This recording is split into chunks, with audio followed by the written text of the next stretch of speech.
চৌধুরী আব্দুল্লাহ আল মামুন সাহেব, ওনার পরবর্তী আইজিপি কে হবেন এই নিয়ে একটা গ্রুপিং লবিং সৃষ্টি হয়েছিল। বিশেষত এটা গোপালগঞ্জ কেন্দ্রিক যারা অফিসার ছিলেন তাদের মধ্যে। পুলিশ বাহিনীতে এই গোপালগঞ্জ কেন্দ্রিক গ্রুপিং লবিং বন্ধ করার লক্ষ্যে, দমন করার লক্ষ্যে বা ধামাচাপা দেওয়ার জন্য বিকল্প ব্যবস্থা হিসাবে ওনাকে প্রথমে 1.5 বছর এবং পরবর্তীতে আরও 1 বছর এক্সটেনশন দেওয়া হয়।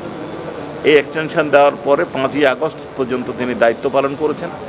5ই আগস্ট দায়িত্ব পালন করে 6 তারিখে তাকে অব্যাহতি দেওয়া হয়েছে। এই কথা বলার পরে উনি তার পেশাগত জীবনের অর্থাৎ পুলিশ বাহিনীতে যোগদানের বিষয়টা বর্ণনা করেছেন। 1986 সালের ব্যাচের তিনি সদস্য। এএসপি পদে উনি 1989 সালে জয়েন করেছেন, বিভিন্ন দায়িত্ব পালন করেছেন। তার মধ্যে সিআইডি প্রধান ছিলেন, ঢাকা রেঞ্জের ডিআইজি ছিলেন, আইজিপি হওয়ার আগে উনি র্যাবের প্রধান হিসেবে দায়িত্ব পালন করেছে 20 থেকে 22 সাল পর্যন্ত। এই সময়ের যে বর্ণনাটা উনি মূলত কয়েকটা ভাগে যে বর্ণনা দিয়েছেন, তার মধ্যে একটা হচ্ছে 18 সালের যে নির্বাচনের নিশিরাতের ভোটটা অনেকে বলে থাকেন, সেই রাতের নির্বাচন কার পরামর্শে কিভাবে কারা কারা সম্পন্ন করেছেন এটার বর্ণনা দিয়েছেন।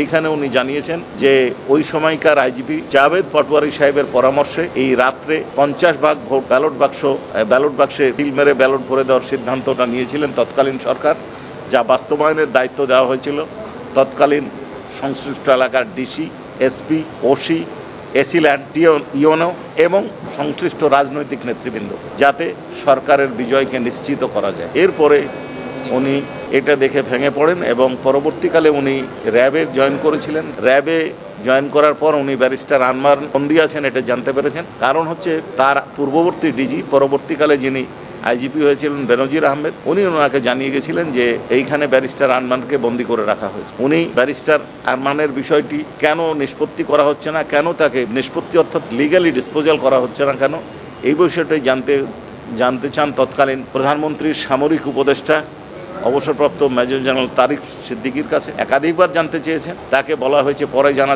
জানাচ্ছি, কিন্তু ওনার দায়িত্বকালে পালনকালীন সময় ওনাকে এটা জানানো হয়নি। পরবর্তীকালে উনি পুলিশ বাহিনীর ফেরত এসে আইজিপি পদে যোগদান করেন। এইখানে টিএফআই সেলে নির্যাতন কিভাবে করা হতো, কারা উঠিয়ে নিয়ে আসতো, কাকে উঠিয়ে নিয়ে আসা হতো, এইটা কিভাবে নির্ধারিত হতো এটা বলেছেন উনি যে এটা মূলত প্রধানমন্ত্রীর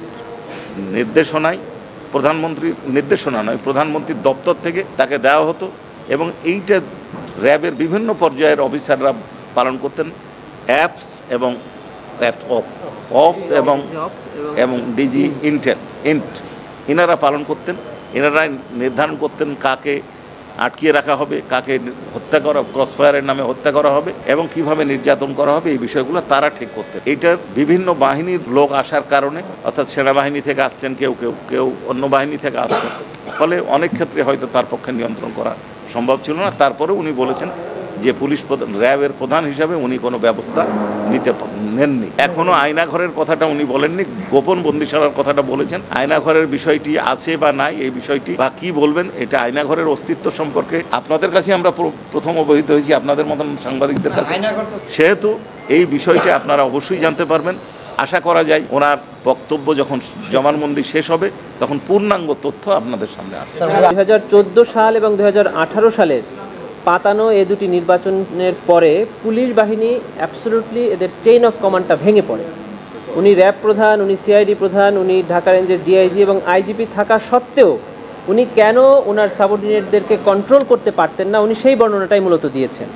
এবং ওনার অধীনস্থ বেশ কিছু পুলিশ অফিসার, তার মধ্যে বেশ কয়েকজনের নাম উনি বলেছেন, ঢাকা ডিএমপির বেশ কয়েকজনের ওসির নাম উনি বলেছেন, যারা সরাসরি তৎকালীন স্বরাষ্ট্রমন্ত্রী ইভেন প্রধানমন্ত্রীর সাথে সরাসরি যোগাযোগ করতেন, তাদের কাছ থেকে নির্দেশনা নিতেন, যার কারণে আইজিপি হয়েও, র্যাব প্রধান হয়েও, ঢাকা রেঞ্জের ডিআইজি হয়েও উনি ওনার সাবঅর্ডিনেটদেরকে কন্ট্রোল করতে পারতেন না। 19 তারিখে আর্মি ডিপ্লয়েড হয়, তারপরে স্বরাষ্ট্রমন্ত্রীর বাসায় কোর কমিটির মিটিং হতো। এই কোর কমিটিতে উনি ছিলেন সহ আরও যারা ছিলেন উনি তাদের নাম বলেছেন। সেখানে সিদ্ধান্ত হতো কিভাবে এই আন্দোলন দমন করা যায়, কোন পদ্ধতিতে এই আন্দোলন দমন করা হবে, এবং সমন্বয়কদেরকে আটক করে তাদেরকে জোরপূর্বক আন্দোলন উইথড্র করান এবং তাদের ফ্যামিলির উপরেও নির্যাতন করা হয়েছে। এই সমন্বয়কদেরকে গ্রেফতার করে ডিবি হেফাজতে রেখে তাদের কাছ থেকে আন্দোলন প্রত্যাহারের সিদ্ধান্তটা ডিজিএফআই থেকে নেওয়া হয়েছিল এবং ডিবিকে এই দায়িত্ব দেওয়া হয়েছিল। এই দায়িত্বটা এক্সিকিউট করেন ডিবি এবং আদেশটা দিয়েছিলেন তৎকালীন স্বরাষ্ট্রমন্ত্রী। এটা উনি